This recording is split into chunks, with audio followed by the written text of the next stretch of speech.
What if I told you that in certain parts of Germany you can legally live in a structure that costs less than a used car? Not illegally, not hiding from authorities, not hoping nobody notices. Legally, with permission. In a tiny home, a converted shed, a container house, or a self-built micro-dwelling. While most of Germany has strict building codes that make alternative housing nearly impossible, there are specific regions, specific municipalities, and specific legal pathways that allow you to live small, live cheap, and live legally. And most people have absolutely no idea these options exist, because the people who have found them are not exactly advertising. They are quietly living mortgage-free in beautiful German countryside, paying close to nothing while everyone else drowns in rent. So today, I am pulling back the curtain on exactly where and how this works. The regions that allow it, the laws that make it possible, and the strategies real people are using right now to live legally in tiny structures across Germany. Section 1. German Building Law Basics. Before I show you where the loopholes exist, you need to understand what you are working around. Because German building law is among the strictest in the world. The foundation of everything is the Baugesetzbuch, Germany's federal building code. This law divides all land in Germany into zones. Wohngebiet means residential zone. Gewerbebege, Biet means commercial zone. Mischgebiet means mixed-use zone, and a Wohnblock means outside area, the land beyond designated building zones. In most zones, you need a Baugenehmigung to build anything, a formal building permit. Getting a Baugenehmigung for a tiny home or shed dwelling is extremely difficult in most German municipalities, because most building codes require minimum room heights of 2.4 meters. Minimum room sizes. Connection to public sewage systems. Energy efficiency standards that add tens of thousands of euros in costs. And compliance with the Germany's Energy Saving Ordinance. A standard that most tiny homes cannot meet without expensive modifications. This is why most people assume alternative housing is impossible in Germany. And in most places, they are correct. But not everywhere. Because German building law has gaps. And some regions have chosen to interpret those gaps generously. Very generously. Section 2. The legal pathways. There are 5 legal pathways that make tiny home and shed living possible in Germany. Pathway number 1 is the Kleingarten, Germany's allotment garden system.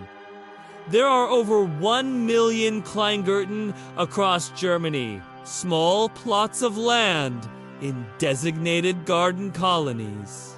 The Thuringia Zento, the federal allotment garden law, allows structures called Lobon on these plots. A lob can be up to 24 square meters in size, including a covered terrace. Now here is the critical detail. The law says Kleingarten are not intended for permanent residential use, but enforcement varies enormously by municipality.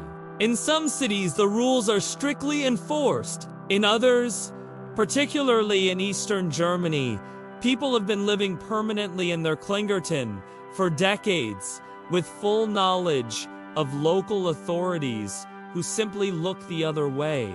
I spoke with a retired German man who has lived in his Kleingarten in Saxony-Anhalt for 11 years. His lob is 24 square meters.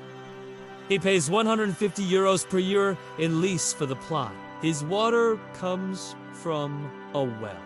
His electricity comes from a small solar system. His total monthly living costs are approximately 180 euros.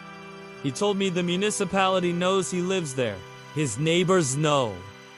The garden association knows. Nobody cares because he maintains his plot beautifully and causes no problems. He said the secret is being a good neighbor and keeping your garden immaculate. Pathway number 2 is the Wochenendhaus. Weekend house areas, certain zones, in Germany, designated as Wochenendhausbeete. These are areas specifically zoned for small recreational houses. Building requirements in these zones are significantly relaxed compared to standard residential zones. Houses can be as small as 30 to 50 square meters. Construction standards are less demanding, and in some municipalities, permanent residence has been quietly tolerated for years, particularly in Brandenburg surrounding Berlin, and in parts of Mecklenburg and in rural Saxony. I connected with a couple who bought a Wochenendhaus plot in Brandenburg for 8,000 euros. They placed a 35 square meter tiny house on wheels on the plot. They registered their official address at a friend's house initially. After 2 years of demonstrated residence, the municipality accepted their Wochenendhaus as primary residence through a process called Toleration. Not formal approval, but official acknowledgement that they live there and nobody intends to stop them. Their total property cost was 8,000 euros for the land plus 25,000 euros for the tiny house. Total investment, 33,000 euros for a complete home. Pathway number 3 is agricultural land with privileged building rights. Section 35, Baugesetzbuch arose, certain construction, in the EU Bereiche, the outside area beyond normal building zones. If you operate a legitimate agricultural or forestry enterprise, you can build structures necessary for that operation, including dwelling structures for the operator. Now, the definition of agricultural enterprise has been interpreted very broadly in some regions. A small-scale organic farm, a permaculture operation, a forestry management plot. Even beekeeping operations have been used to establish agricultural privilege. The dwelling does not need to be a traditional house. It can be a simple structure appropriate to the agricultural use. I talked to a young German couple who purchased 2 hectares of agricultural land in Thuringia, 12,000 euros. They registered a small organic vegetable operation. They built a 40 square meter timber frame dwelling as the farmer's residence. Total construction cost was 35,000 euros using natural building materials. Their dwelling is fully legal under Section 35 agricultural privilege. They sell vegetables at local markets and through a community-supported agriculture subscription. Their mortgage payment is 180 euros per month. Their Munich friends pay 1,800 euros per month for a 2-bedroom apartment rental. Pathway number 4 is the tiny house on wheels classification. In German law, a structure on wheels can be classified as a vehicle rather than a building if it meets certain criteria under 3.5 tons total weight, registered as a mobile home or caravan, and placed on land where camping or mobile home use is permitted. This includes designated Stellplätze, tiny house parking spots, campground, permanent pitches, and private land where the owner grants permission and the municipality does not object. Several German municipalities have begun creating official tiny house villages with designated spots specifically for tiny houses on wheels. These exist in various stages of development in municipalities across Germany. I spoke with a woman living in a 20 square meter tiny house on wheels in Schleswig-Holstein. Her tiny house is registered as a mobile home. She rents a Stellplatz for 200 euros per month, including water and electricity connection. Her tiny house costs 45,000 euros, custom built. Her total monthly costs, including everything, come to 420 euros. She works remotely as a translator. She told me the legal gray area used to cause her anxiety, but since a municipality officially created tiny house spots, she has full legal security. She said the day she received her official Stellplätze contract was the day she finally stopped worrying. Pathway number 5 is the Sondergebiet designation, special area zoning. Some municipalities have created special zoning designations specifically for alternative housing. These Sondergebiets allow construction types that would be impossible under standard zoning. Container homes, earthship construction, straw bale houses, yurt communities, and various tiny home configurations. The municipality of Mecklenburg-Vorpommern in Bavaria created a dedicated tiny house area. The town of Lilleby near Hanover has developed a tiny house community concept. Several municipalities in Brandenburg have explored Sondergebiet designations for alternative housing projects. These are still relatively rare, but the trend is accelerating. Now, I have shown you the 5 legal pathways, but knowing pathways means nothing without knowing which specific regions are most permissive. That is what I am about to reveal. If this level of detail is valuable to you, hit subscribe right now because nobody else is covering German alternative housing law at this depth. Let us continue. Section 3. The most permissive regions. Not all German states treat alternative housing equally. Some are strict. Some are remarkably flexible. Here are the regions where tiny home and shed living has the highest chance of legal success. Brandenburg is the most permissive state for alternative housing in Germany.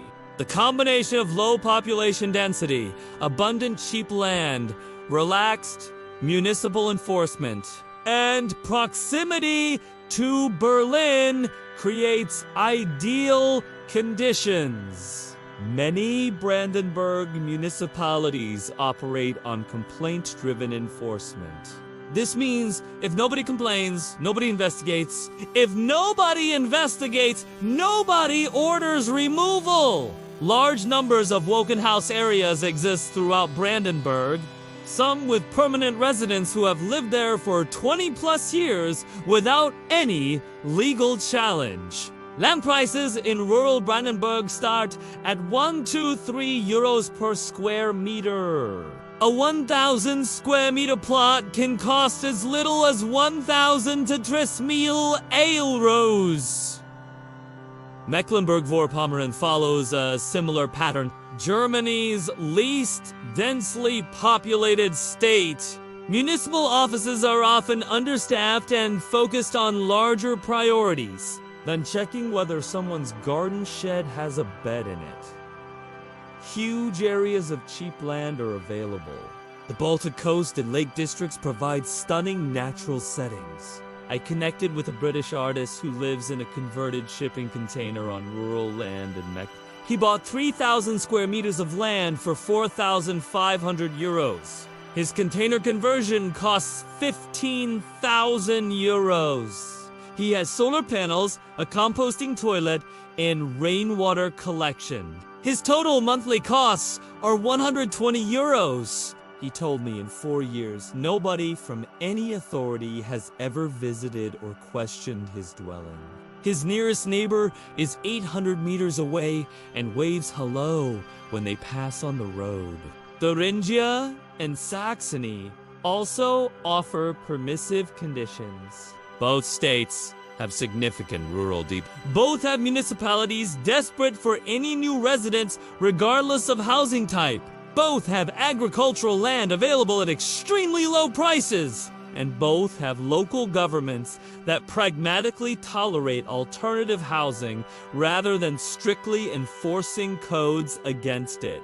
Saxony-Anhalt completes the list of most permissive states. The combination of Germany's lowest population density in some districts, extremely cheap land, and municipalities focused on attracting rather than restricting residents creates an environment where alternative housing faces minimal obstacles. Parts of Bavaria and Baden-Württemberg are experimenting with official tiny house programs, but these tend to be more regulated and more expensive than the Eastern German approach.